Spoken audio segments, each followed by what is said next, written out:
I'm LeClair. Welcome to As Fresh as It Gets, the show that lets you meet the people producing our food on a regular basis. I'm joined today by Charlea Binford of Puente. Thank you so much for being here. Thank you. Tell us a little bit about Puente. I don't think many people are familiar. Puente is a resource center that is for the South Coast community, which is for small towns that consist of Pescadero, La Honda, Loma Mar, and San Gregorio, tucked between Half Moon Bay and Santa Cruz. And what do you do there? I do a lot for Puente. I'm an ESL teacher at night. I also run the adult education program, helping people get their elementary, middle school, and high school degrees. I'm also the farmers market manager, which is why I'm here. And I also coach high school baseball and basketball. So you're very dedicated. Yeah, I really love this community. How did you end up doing what you're doing? I mean, you're doing a lot. How did you get interested in the farming aspect or helping farm workers? So I've always had a passion for the Latino community, and I'm originally from Indiana. My family has been farmers for 150 years, but Monsanto kind of style. And so I wanted to learn the other side of the business, organic farming. Moved out here on a program called WOOFing, Worldwide Opportunity on Organic Farms, landed in San Gregorio with the Marquee Guards, and I worked on their ranch for 3 months. Moved to Fly Girl Farm and got hooked up with Puente and started teaching, my first teaching job. Let's talk a little bit about the farmers market. Okay. It's seasonal, right? It runs June through October. Mm-hmm. Tell us a little bit about it. How many vendors do you have? When is it operating? So we might be the smallest farmers market that ever existed. We have about 5 vendors, and sometimes on a good day, and we're from 3 to 7, and it's a very community-oriented farmers market. We always have children activities, a nonprofit that revolves around health aspect, because we're about an hour away from a lot of services that most people have within walking distance if you live in a city. So it's an hour to see a doctor or a dentist. And so we try to bring them, last year we had skin cancer screenings because we have a lot of farm workers that work in the sun every day. So we're really just trying to bring services through the farmers market and build something for people to come every week and connect. Well, that's an interesting comment about the skin cancer screening, which is great. I just read an article that said in the Latino community, skin cancer is up by 30%. So good for you to bring on the screening people and take a look at them. Definitely. You mentioned the hours of 3 to 7. What day of the week is it that farmers market operates? Thursdays. Thursdays. Uh-huh. So in Pescadero on Thursdays from 3 until 7. Mm-hmm. Right by Cindy's on Stage Road. There's only 2 main streets in Pescadero. You can't miss it. Do you want to name some of your vendors? And I know you brought some photos, which we'll intersperse into the broadcast, but who are some of the vendors that you have on a weekly basis? 3 that come every single week are Fly Girl Farm, which I live on that property, then Blue House Farm, which is just a mile down the road from Fly Girl, and then Farmageddon, which is south of Pescadero on Highway 1. So they come to every market. Okay. And then we have Marquee Guard Family Grass Fed. Come to every other. Left Coast, which is 3 miles down the road from me, and then the market's just 4. So we're all most of the vendors are pretty compact in the Pescadero area. And since we're an evening market, most of the produce you'll buy there was picked that morning. Wonderful. Yeah. Well, Charlea, let's take a look. We went to a Pescadero farm recently, High Point Farm, and met with Mary Dussell of Pescadero Mary's Fresh Duck Eggs. Let's take a look at her place.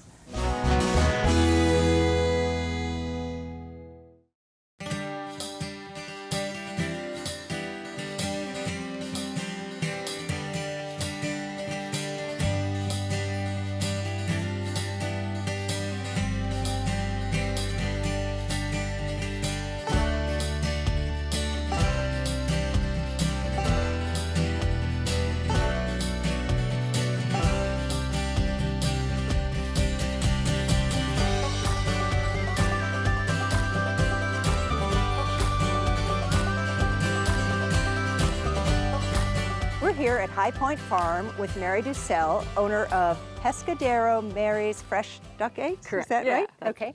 And it's a beautiful spot. Who knew it existed? Thank you. What can you tell us about your amazing creatures, how you got here, how long you've been here?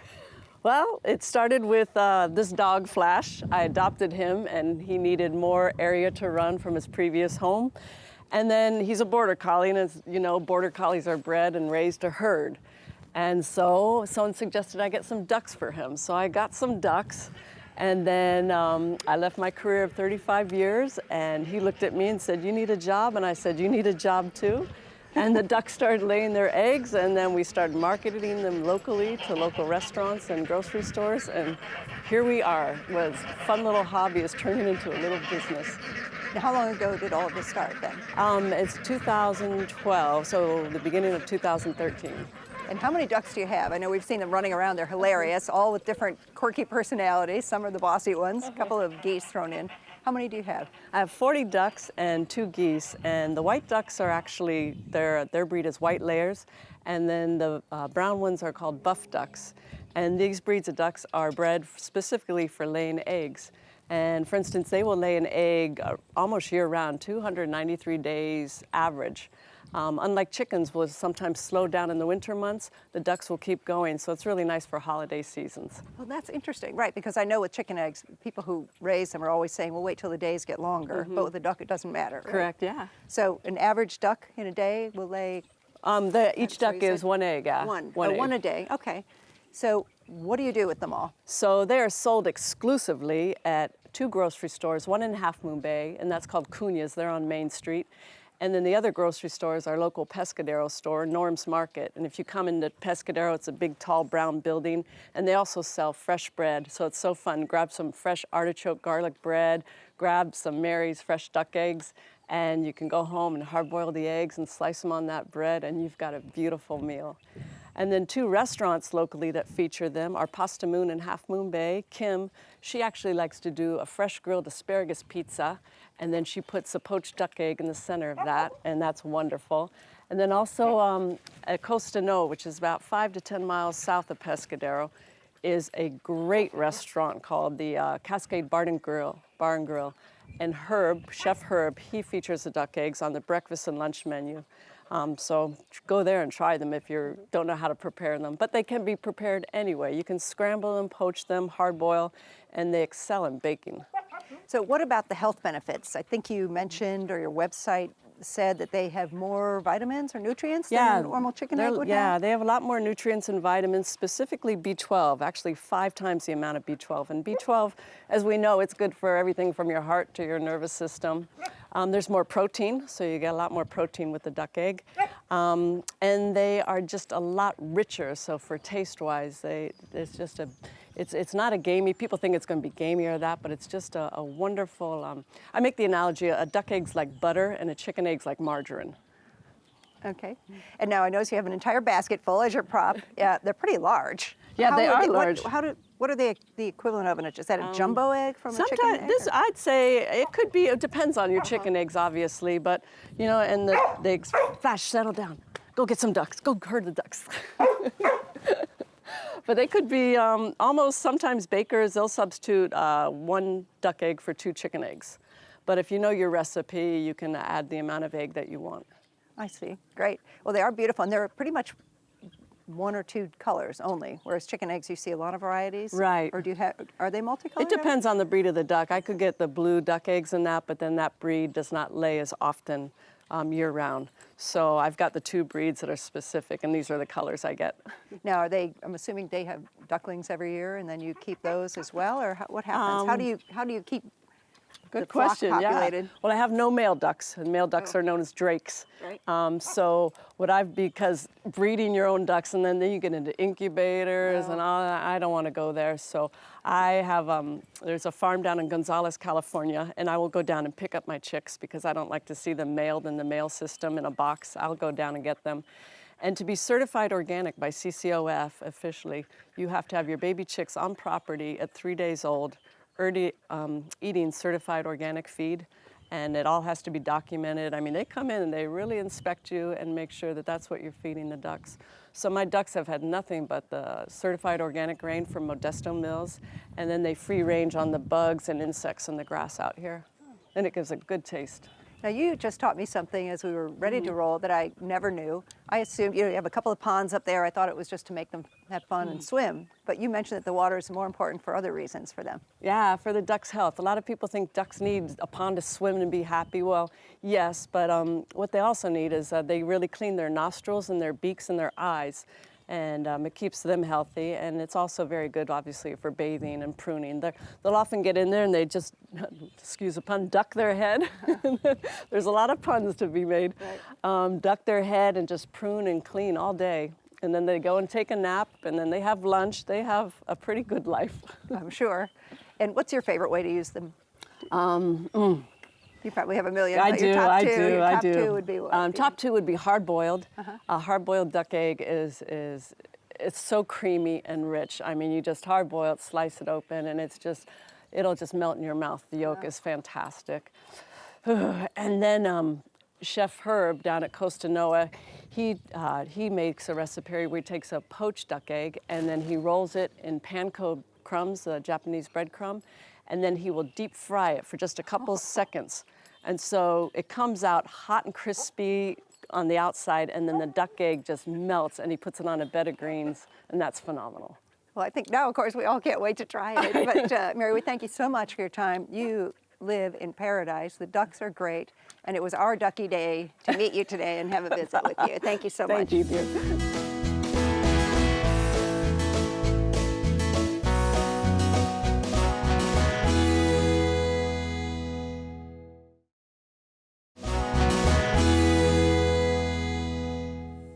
Welcome back.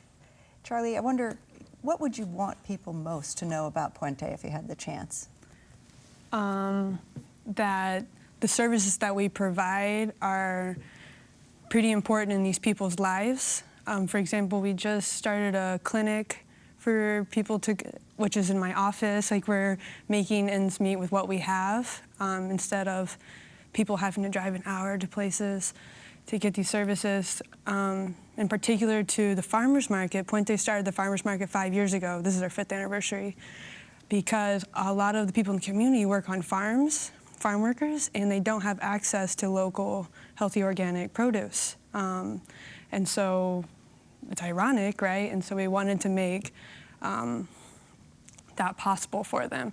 And then to go even further, we started a program called Pescadero Grown Tokens. And so this is for low-income families who can come to the market, and we'll double their money up to $10 every week. Or we also double WIC coupons and CalFresh. So the goal, our mission, is to get healthy food into people's hands as much as possible. So for people who don't know, what does WIC mean? WIC is women, infants, and children. So women who have young children can come and bring these coupons, and it helps pay for food. And then CalFresh is kind of like low-income checks. What is it called? Food checks for low-income families. Now, I know I've seen things where you'll have campaigns and you'll be raising funds to give kids backpacks even to go to school. Would you tell us a little bit about that? I mean, that's one of many things. We do backpacks. We do like welcome packages for people who are new to the community. We give them sleeping bags, get them on their feet, like our care packages. We help people get health insurance. We help people do their taxes. Like Puente did my taxes this year.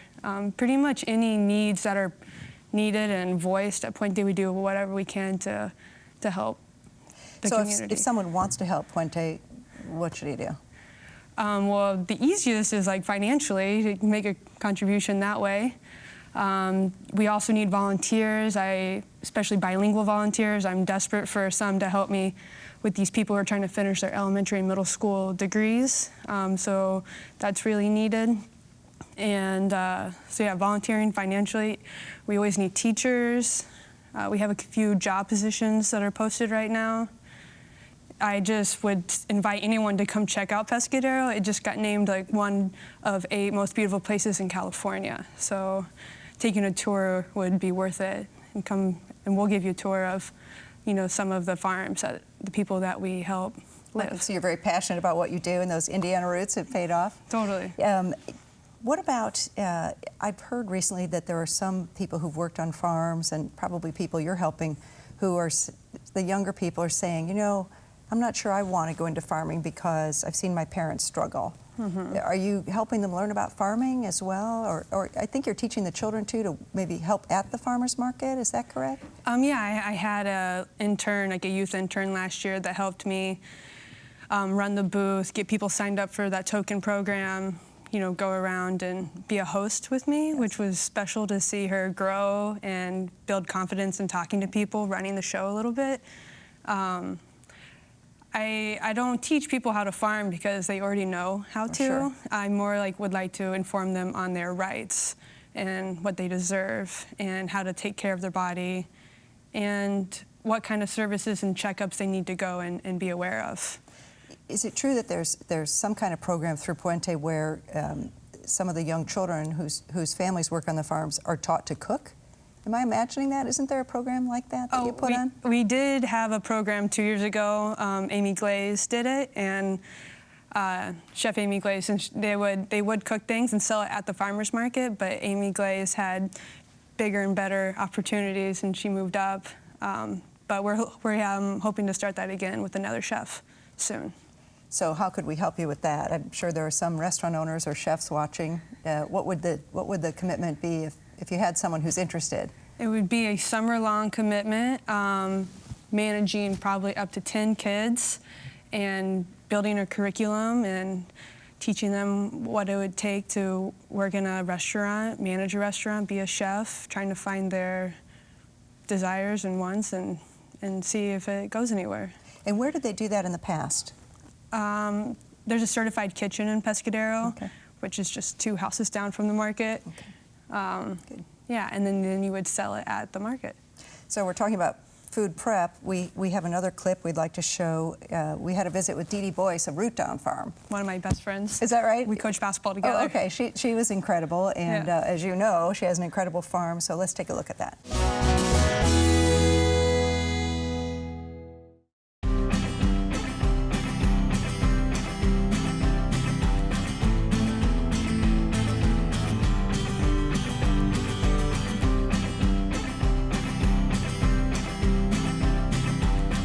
So we're here with Dede Boies, owner and operator of Root Down Farm, and again, a beautiful setting in Pescadero, Dede. Yeah. Tell us a little bit about how you got here and why there's a blue house in the background.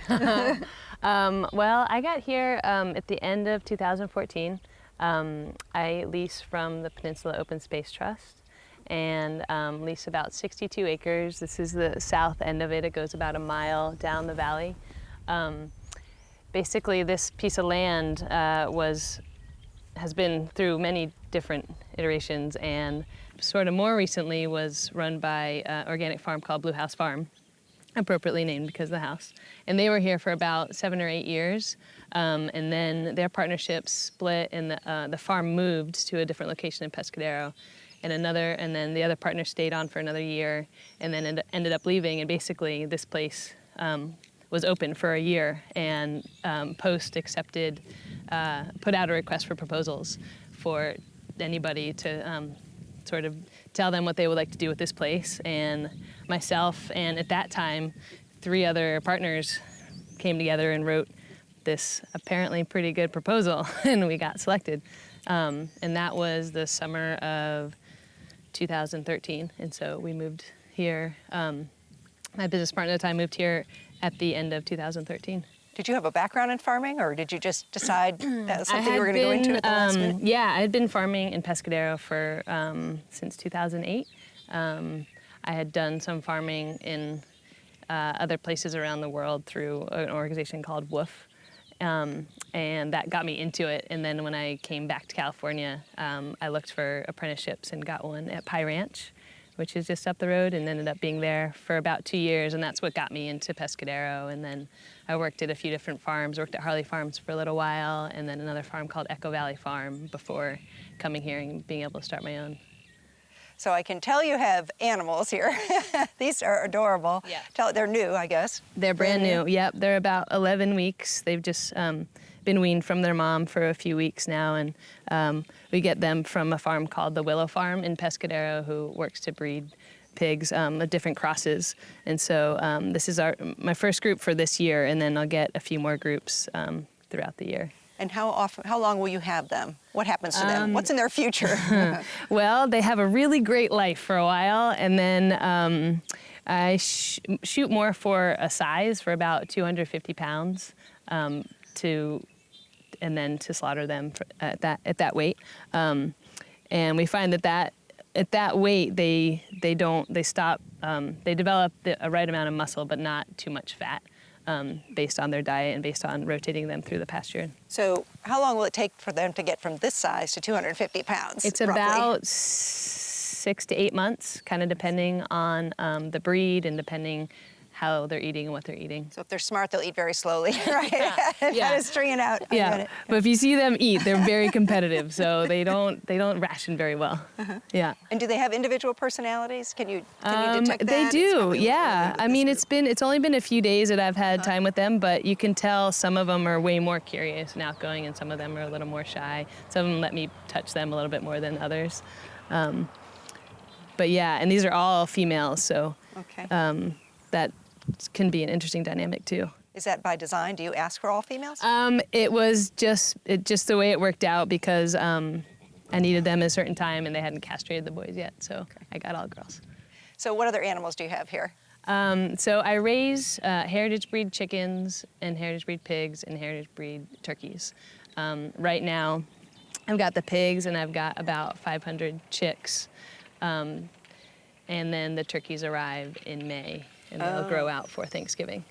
Oh, so now how old are the turkeys when you get them? You get They're them a day in old. May. Oh, they're a day old. Yeah. And they're ready for the Thanksgiving table by November? Yeah, and that's actually because heritage breeds grow a lot slower than your typical commercial breeds. That's actually a bit longer than other breeds that are raised for Thanksgiving. Where can people find your products? I mean, I'm assuming most people, in fact, surveys have shown even locally, people will pay more and they want to buy fresh and they want to buy local. Yeah. So where can they find your products? The best way right now is to contact me directly. We're selling chickens through Fifth Crow Farm CSA. So folks, if they're CSA members, can get a chicken as an add-on or as many chickens as they'd like every month. And then turkeys, it's the same as contacting me directly, and we start accepting pre-orders in October. And those fill up really fast. I'm sure. We sell out of those pretty early. And then pigs, it's a little bit of the same. I'm changing things up a little bit this year, but in the past we've just sold wholes and halves to families or neighbors, people who go in and share them together. And that, again, is just contacting me directly. Okay. And are restaurants able to contact you as well as individuals? Yeah. Okay. And how many turkeys do you normally raise every Last year? year we did 100, and this year I'm doubling that. Okay. So I'll do 200. And when they get it, let me ask you a naive question. Does it look like, I know the taste is much better, but does it look like the turkey you'd buy in a grocery store, or does it have all does. it doesn't have all the feathers? It doesn't on have all the feathers. Okay, No. I just thought No, I'd it make looks sure. like it's not a do-it-yourself Thanksgiving That's good. turkey. Yeah, you no. don't start plucking like the old days. Okay, we do that's it good. for you. Okay, It looks perfect. just like a turkey. Perfect. The ones that are not, they're a little more. The meat is a little more evenly distributed. It's not all centered in the breast meat. There's a lot more dark meat. So for me, that's where all the flavor is, and I find that they taste a lot better. But yeah, so other than that, they look the same.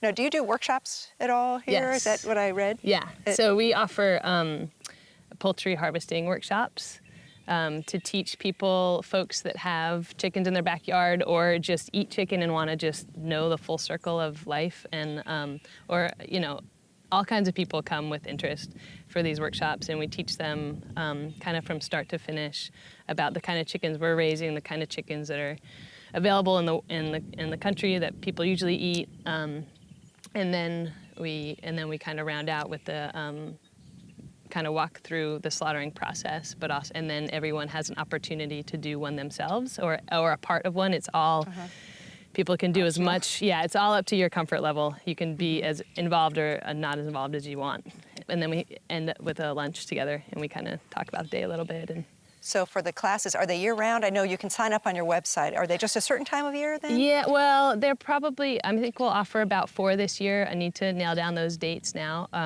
or soon, but they'll start probably in July and go through November or so, maybe one every month or one every month and a half or something like that. But I want to thank you so much for your time. Yeah, you have a beautiful thank you. setting here in Pescadero, and Thanks best for of luck coming to you. down. Thank you so much.